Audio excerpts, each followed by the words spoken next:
Software development life cycle या HDLC software engineering का most important topic है, जो डिस्क्राइब करता है कि सॉफ्टवेयर कैसे डेवलप करने चाहिए, उनके डेवलपमेंट की स्टेजेस क्या क्या होनी चाहिए। इन सब की नॉलेज होना किसी भी सॉफ्टवेयर डेवलपर के लिए, सॉफ्टवेयर एनालिस्ट के लिए, प्रोजेक्ट मैनेजर के लिए, टीम लीडर के लिए, ऐप डेवलपर के लिए, वेबसाइट डेवलपर के लिए बहुत ज़्यादा ज़रूरी होता है। क्योंकि HDLC application of standard business practice होती है, जो कि किसी भी सॉफ्टवेयर एप्लीकेशन को सक्सेसफुली डेवलप करने के लिए स्टेजेस प्रोवाइड करती है। HDLC में 6 to 8 स्टेजेस हो सकती हैं, जो उसके सॉफ्टवेयर प्रोजेक्ट की रिक्वायरमेंट के अनुसार, उसकी वैल्यू के अनुसार डिसाइड की जाती है, और ये डिपेंड करता है कि उस प्रोजेक्ट का स्कोप कितना है। तो आइए स्टार्ट करते हैं। HDLC में देखिए डिफरेंट मेजरमेंट टूल काम में लिए जाते हैं, डेवलपमेंट प्रोसेस काम में लिए जाते हैं, जो कि उसकी एफिशिएंसी को इम्प्रूव करते हैं। HDLC में बेसिकली 7 स्टेप्स यूटिलाइज किए जाते हैं। फर्स्ट स्टेप होता है planning and requirement analysis. Planning and requirement analysis phase में सॉफ्टवेयर की कंप्लीट प्लानिंग की जाती है, सॉफ्टवेयर डेवलपमेंट की माइक्रो लेवल प्रोग्रामिंग की जाती है कि किस तरह से सॉफ्टवेयर को डेवलप किया जाएगा, और सॉफ्टवेयर को डेवलप करने में किस किस चीज़ की रिक्वायरमेंट होगी, उनका कैलकुलेशन की जाती है, और फोकस इस बात पे रखा जाता है कि सक्सेसफुल सॉफ्टवेयर डेवलप किया जा सकते हैं। तो देखिए, अगर हम प्लानिंग और रिक्वायरमेंट के एनालिसिस की बात कर रहे हैं तो इसके अंदर 3 स्टेप्स बहुत इंपॉर्टेंट होते हैं। फर्स्ट होता है प्रॉब्लम आइडेंटिफिकेशन, या फिर हमारे सॉफ्टवेयर का ऑब्जेक्टिव, कि हम किस प्रॉब्लम को सॉल्व करने के लिए हमारा सॉफ्टवेयर बना रहे हैं, ऐप बना रहे हैं, प्रोजेक्ट बना रहे हैं। उसके बाद में प्रोजेक्ट इनिशिएशन, कि प्रोजेक्ट को जब हम स्टार्ट करेंगे तो उसके लिए रिक्वायरमेंट एनालिसिस क्या क्या होगा। इसके साथ में हम फोकस करते हैं बैकग्राउंड एनालिसिस पे, कि जो भी हमारे पास में बैकग्राउंड पोर्टफोलियो होते हैं, और जो भी हमारे पास में बैकग्राउंड फीचर्स होते हैं, उन पे पर्टिकुलरली एनालिसिस किया जाता है। और जब planning and requirement analysis complete होती है, तो इन्फ्रेंस और फाइंडिंग कलेक्ट की जाती है, किसकी फॉर्म में, सॉफ्टवेयर प्रोजेक्ट प्रपोजल की फॉर्म में।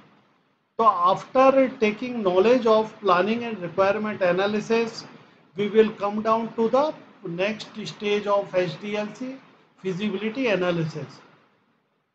Feasibility analysis डिस्क्राइब करता है कि हमें सॉफ्टवेयर बनाना चाहिए और नहीं बनाना चाहिए, means software development is feasible for us और नॉट।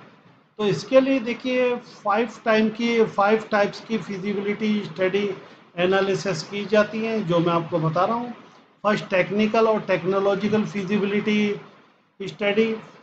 टेक्निकल फिजिबिलिटी स्टडी में डिस्क्राइब होता है कि किस टेक्नोलॉजी पे काम करना है, उस टेक्नोलॉजी के एक्सपर्ट हमारे पास अवेलेबल हैं या नहीं, वो लाइसेंस सॉफ्टवेयर हमारे पास अवेलेबल हैं या नहीं, या फिर हमें जिस टेक्नोलॉजी पे काम कर रहे हैं उसके अंदर किसी हार्डवेयर इक्विपमेंट की ज़रूरत तो नहीं है। क्योंकि आजकल देखिए मोस्टली जितने भी ऐप बन रहे हैं, सॉफ्टवेयर बन रहे हैं, वो एम्बेडेड सिस्टम पे के लिए डेवलप किए जा रहे हैं।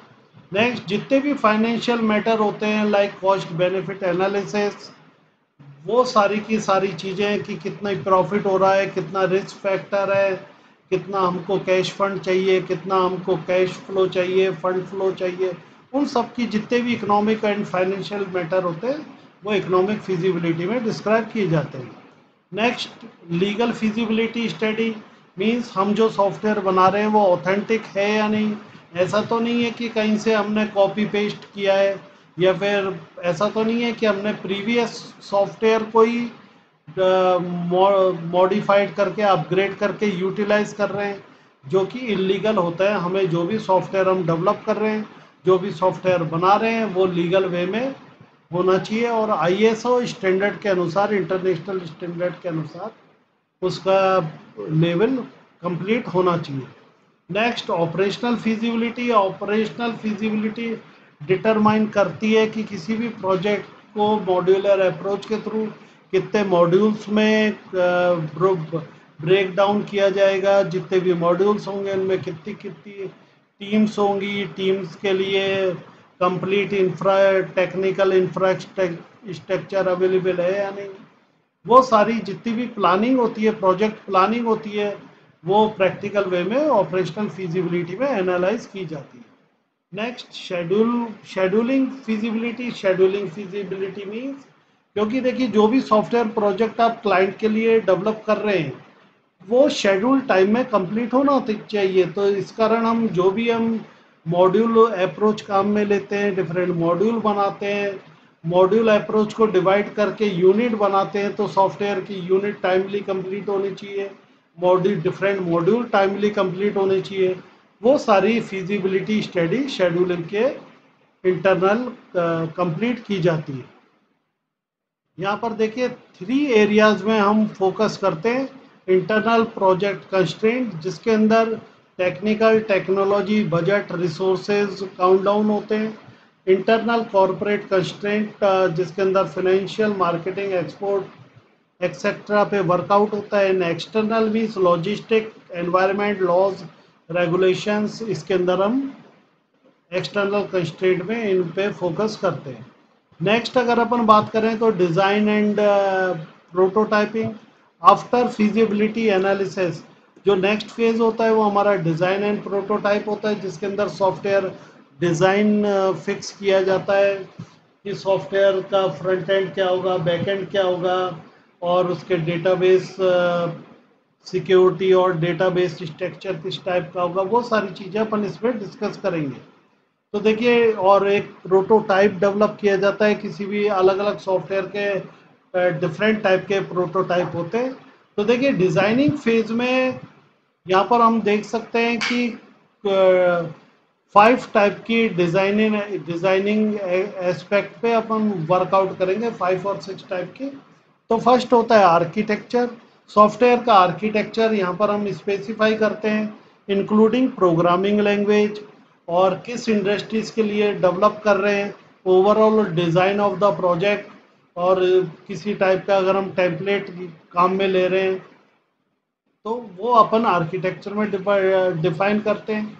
यूज़र इंटरफेस, फ्रंट एंड हम कैसा बना रहे हैं, किसके लिए डेवलप कर रहे हैं, किस लेवल के जो क्लाइंट है उसके लिए प्रोजेक्ट डेवलप किया जा रहा है, और इसमें एब्स्ट्रैक्ट कितना है, कितना ज़्यादा ये यूज़र फ्रेंडली है, इन पॉइंटों पे डिस्कस किया जाता है। नेक्स्ट प्लेटफॉर्म, जो भी हम प्लेटफॉर्म यूज़ कर रहे हैं like Android, iOS, window, Linux, other जो भी कंसोल यूज़ कर रहे हैं वो यहाँ पर डिस्क्राइब किए जाते हैं। नेक्स्ट प्रोग्रामिंग, कौन सी हम प्रोग्रामिंग लैंग्वेज काम में ले रहे हैं, जावा में, C++, रिएक्ट, नोड, जो भी हम काम में ले रहे हैं वो यहाँ पर हम एप्लीकेशन के अकॉर्डिंग यहाँ पर चूज करते हैं। नेक्स्ट कम्युनिकेशन मीन्स कि कम्युनिकेशन वे क्या होगा, हमें सर्वर परचेज करना है, हमें पेमेंट गेटवे यूज़ करना है, हमें क्लाइंट से कैसे हम कम्युनिकेट करेंगे, जो भी हमारे क्लाइंट है उसके मोबाइल पे ऐप डेवलप करनी है, जो भी इसके अंदर होता है communication part, that will be focus and analyse. Next security features, जैसे कि आप जानते हैं 256 bit, 8 bit, 16 bit, 64 bit encryption होता है, data encryption and traffic SSL, traffic encryption, password protection, इसके ऊपर अपन वर्कआउट करते हैं। After completion of the designing and prototype phase, हम नेक्स्ट पे वर्क करते हैं, that is the software development. अब देखिए यहाँ पर हमारे मॉड्यूलर अप्रोच स्टार्ट हो जाएगी, यहाँ पर हमारे कोडिंग स्टार्ट हो जाएगी, यहाँ पर हम सॉफ्टवेयर को डिफरेंट मॉड्यूल में डिवाइड कर देंगे, और जो मॉड्यूल है वो डिफरेंट डेवलपर टीम को हैंड ओवर कर देंगे, और टीम वाले डिफरेंट मॉड्यूल की डिफरेंट यूनिट बना के अलग अलग डेवलपर्स को दे देते हैं, वो यूनिट पे काम करते हैं, यूनिट पे काम कंप्लीट होता है तो मॉड्यूल का काम कंप्लीट होता है, जब सारे मॉड्यूल का काम कंप्लीट होता है तो सॉफ्टवेयर बनता है। यहाँ पर हम इसके ऊपर सॉफ्टवेयर डेवलपमेंट पे वर्क करेंगे। कोडिंग और प्रोग्रामिंग इसका मीन्स मेन फीचर होता है जिसके ऊपर बेस्ड होता है आपके सॉफ्टवेयर डेवलपमेंट। जब डेवलप हो जाता है तो देखिए टेस्टिंग फ्रेमवर्क पे काम करेंगे। Testing framework means unit level testing, integration testing, जो हम देखिए बाद में डिस्क्राइब करेंगे सॉफ्टवेयर इंजीनियरिंग में। तो देखिए unit testing means smallest level of testing is known as the unit testing. Unit testing के बाद में इंटीग्रेशन टेस्टिंग आती है। जब डिफरेंट यूनिट्स इंटीग्रेट होती हैं तो मॉड्यूल टेस्टिंग होती है। जब डिफरेंट मॉड्यूल इंटीग्रेट होते हैं तो देखिए वो भी आपके मॉड्यूल इंटीग्रेशन टेस्टिंग कहलाता है। और उसके बाद में सॉफ्टवेयर टेस्टिंग कराई जाती है ये। और इसके अंदर डिफरेंट टाइप की अपन टेस्टिंग टेक्नोलॉजी काम में लेते हैं, like black box, white box, grey box. इनके बारे में आपको टाइमली नॉलेज दे दी जाएगी। जब टेस्टिंग सक्सेसफुल हो गई, हमारा सॉफ्टवेयर बिल्कुल के अंदर मिनिमम बग है, मीन्स 99% से ज़्यादा एक्यूरेसी प्रोवाइड कर रहा है, तो हम क्या करते हैं अपने सॉफ्टवेयर को क्लाइंट को हैंड ओवर करते हैं, उन्हें डिलीवर करते हैं। और क्लाइंट सेटिस्फेक्शन मेजरमेंट बहुत बड़ी चीज़ होती है। तो देखिए डिप्लॉयमेंट करते समय ये देखा जाता है कि किसी तरह की क्लाइंट को कॉम्प्लेक्सिटी फील नहीं हो, क्लाइंट का सेटिस्फेक्शन लेवल हाईएस्ट होना चाहिए। और जो भी अगर ट्रेनिंग की ज़रूरत पड़ती है तो ट्रेनिंग पार्ट भी यहाँ पर इंक्लूड किया जाता है। जब आपने एग्जीक्यूशन कर दिया सक्सेसफुली सॉफ्टवेयर डेवलप करके, उसके बाद में देखिए ऑपरेशन एंड मेंटेनेंस पे वर्कआउट चलता है। Maintenance means bug and error finding, किसी भी तरह की एरर आती है, बग्स आती है, किसी भी तरह की कंप्लेंट आती है, उसको रिजॉल्व किया जाता है। इसके अलावा मेंटेनेंस टीम काम करती है उसके अपडेट वर्जन पे, क्योंकि सॉफ्टवेयर एक नेवर एंडिंग प्रोसेस है। कब तक नेवर एंडिंग है? जब तक कि उसका मेंटेनेंस वर्क लगातार चलता रहेगा। तो हम डिफरेंट इसके अंदर ऑपरेशंस पे वर्क करते हैं।